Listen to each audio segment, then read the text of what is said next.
procurando satisfazer a esposa procurando satisfazer o marido. O casamento não é espaço para brigar por direitos. O casamento é uma decisão de servir a outra parte, na cama ou fora dela. A abstinência sexual é possível por um período de tempo se ambos concordarem, se for para algum propósito, jejum, oração, mas apenas em ocasiões assim, depois voltem um para o outro. Quando você olha essas coisas que Paulo escreve, ele é muito claro porque ele diz que o primeiro princípio básico da relação familiar é mutualidade. Se alguém se casa e não sabe ou não pratica mutualidade, o que é mutualidade? É cooperação e troca. É toma lá e dá cá. Relação familiar é assim. É assim que tem que ser. Mutualidade. Se no casamento, na relação familiar, um sempre recebe e nunca dá, isso é falta de percepção de mutualidade. Casamento é onde precisa haver trocas. Dar e receber. Dar e receber.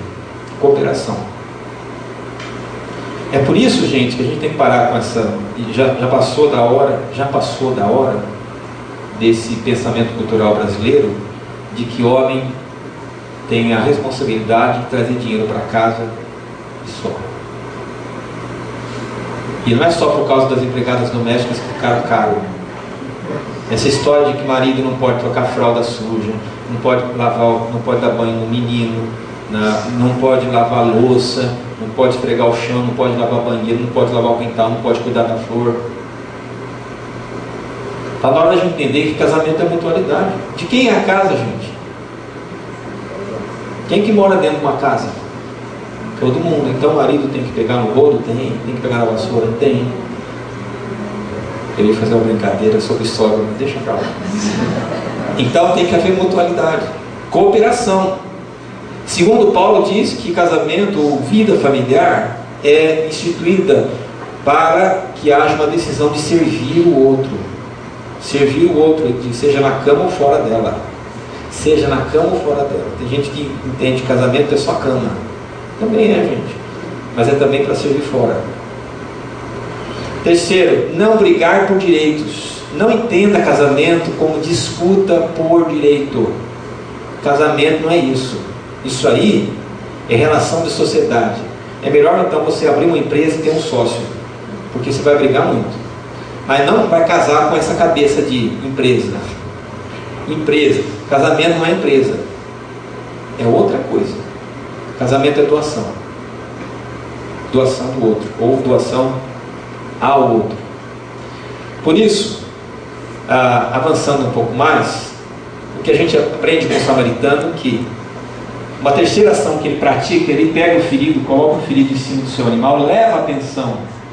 Interessante que a história diz que ele passa a noite na pensão, junto com o ferido. Ele nem sabe quem é esse cara, mas ele passa a noite lá. No dia seguinte ele viaja para o seu destino, mas ele passa a noite junto do ferido.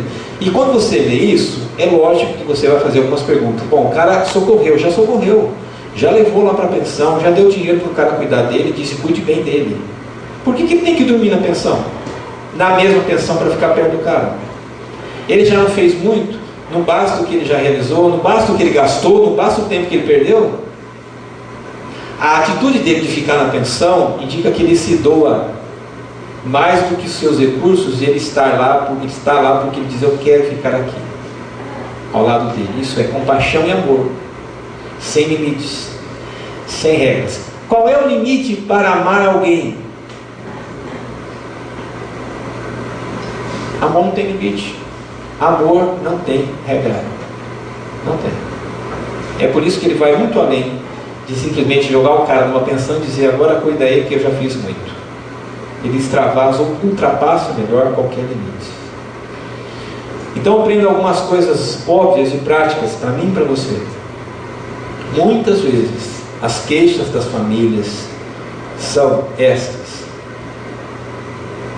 Nós repartimos ou rebatemos críticas da família. Muita gente rebate críticas da família, dizendo que a família está reclamando demais, com a seguinte resposta: eu estou ganhando dinheiro para dar uma vida confortável para vocês. Essa é a justificativa. Estou muito ocupado para ganhar dinheiro e dar uma vida luxuosa, confortável, mínima para a família.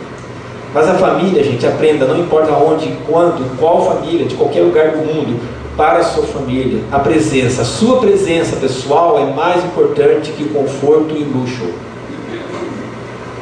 Sua esposa não casou com o seu dinheiro. Eu sei que algumas se casaram. Mas, via de regra, a sua esposa não casou com o seu dinheiro. Seu filho não casou com o seu dinheiro. Seu filho se casou com você. Quando eu atendi uma pessoa, alguns anos atrás, que passou por uma situação complicadíssima, endividou-se, 300 mil reais de dívida num banco, em 1994, você lembra dessa época? Da famosa URV. O sujeito era empresário aqui em Rio Claro, ele entrou em crise, porque ele devia 300 mil reais. Deus fez uma coisa maravilhosa, ele quitou a dívida depois de um tempo, saiu. Mas um dia, uma noite, aliás, ele ligava várias noites para mim de madrugada, porque ele queria se matar. E ele dizia, eu não consigo olhar para o meu filho de 5 anos e dizer para ele, eu não posso te dar esse presente que você quer, porque eu não tenho dinheiro. Isso para mim é morte. E ele falava várias vezes isso. E um dia eu tive que dizer para ele o seguinte, teu filho te ama pelo dinheiro que você tem? Ou porque você é pai dele? Teu filho te ama pelo dinheiro que você tem ou perdeu, ou não te ama? Ou porque você é pai? Nós temos que entender que as pessoas estão com a gente na família, não porque a gente tem alguma coisa e chegou lá, mas porque nós somos quem somos. A presença pessoal é a chave de tudo. E Jesus disse isso, né? A vida é mais que alimento e o corpo é mais que as vestes. Então as vestes são importantes, mas elas estão em segundo lugar. O alimento é importante, mas ele está em segundo lugar. Primeiro a vida. A grande pergunta que a gente pode fazer é a seguinte: quando é que nós cancelamos um compromisso quando a nossa família pediu para cancelar um compromisso? Você já fez isso? Eu já fiz. Cancelar um compromisso dizendo, olha, mas não dá para, a pessoa do outro lado diz, não dá para cancelar, não dá. Cancelei. Preciso fazer isso. É preciso. Por mais importante, fundamental, crucial que seja.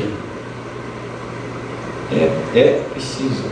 Tem um pastor lá em São Paulo, que eu não vou me lembrar o nome agora, mas é muito conhecido no meio, e eu achei fantástico uma vez. Ele já tinha 30 e poucos anos dentro de uma igreja grande em São Paulo, e tinha uma irmãzinha na igreja que toda vez ela vivia em depressão há 25 anos. 25 anos. E toda vez ela ligava para o pastor, eu não estou bem hoje, meu Deus do céu. 25 anos. E o dia que ele resolveu sair de férias com a família e ia para fora do país, ela ligou, o senhor não pode viajar. Como que o senhor vai viajar? E se eu morrer? Disse, minha irmã, você tem 25 anos de depressão. Há 25 anos você tem depressão. Há 20 e tantos eu te aconselho, eu te oriento, eu estou com você, eu oro com você, estou na sua casa há 20 anos. Se você não morreu até agora, você não vai morrer agora porque eu vou viajar 15 dias com a minha família.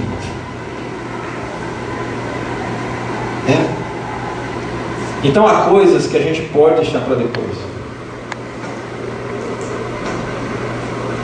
Você lembra dessa historinha?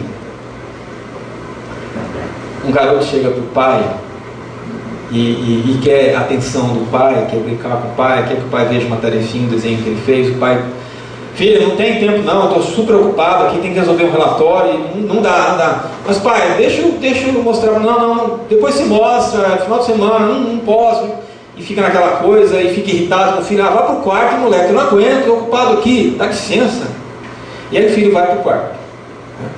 Aí bate a consciência do pai, o pai chega lá para o filho, conversa com o filho, e o filho fala assim, pai, quanto você ganha por hora de trabalho? Pai, por que você está perguntando isso? Não, quanto você ganha por hora de trabalho? Eu ganho 100 reais por hora de trabalho. Me empresta 100 reais? O pai tira 100 reais e dá na mão do filho. O filho fala assim, daqui 8 horas da noite, das 8 às 9 o tempo é meu, toma. Então essa é uma grande lição para mostrar para a gente que investir o tempo na nossa família é uma prova de que nós amamos nossa família. Se a gente não tem tempo para a família, nós estamos passando um recado claro: eu não amo a minha família.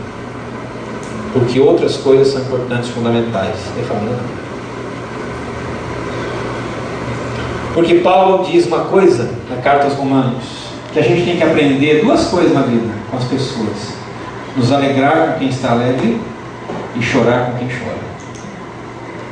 Significa que nessas duas situações nós temos que alegrar com as grandes conquistas dos filhos, da esposa, etc., e chorar naqueles momentos de perda, fracasso, enfermidade. Isso é empatia, é se colocar no lugar do outro para sentir o que ele sente. Então, escutar as emoções, escutar os sinais de pedido de ferida doendo, isso significa investir em tempo de qualidade. Então, celebre as conquistas e alegrias da sua família, participe das formaturas, colação de grau, prêmios, homenagem pública da sua família, vá, não perca isso, para participar ativamente de todos os momentos da sua família. E aí eu termino com a palavra do samaritano, né? Para o dono da pensão. Ele diz assim para o dono da pensão: cuide bem dele, se custar mais eu pago quando eu voltar. Ele diz duas coisas: pode custar mais do que eu já gastei, principalmente, né? Porque pensão vive de exploração de grandes eventos públicos, enfim. Se custar mais, pode ser que custe mais. Eu pago quando eu voltar. Significa que eu vou voltar para vê-lo. Então, cuidar bem é a frase que ele usa, né? Cuidar bem exige custos e exige presença pessoal. Eu pago e eu volto. Você quer cuidar bem da sua família? Tem um custo para isso. Que custo? Cancelar algum compromisso. Dedicar mais tempo de atenção ativa. Custo é tempo, recurso, prioridade. Presença é entender que nada substitui sua presença. Nada troca você. Ninguém vai aceitar nada a não ser você. E eu quero lembrar essa frase dos Saint-Exupéry, é isso? Tu te tornas eternamente responsável por aquilo que cativas. Você cativou a pessoa ou as pessoas da sua família? Responsabilidade é sua. Você é responsável. Não delegue isso para ninguém. É você.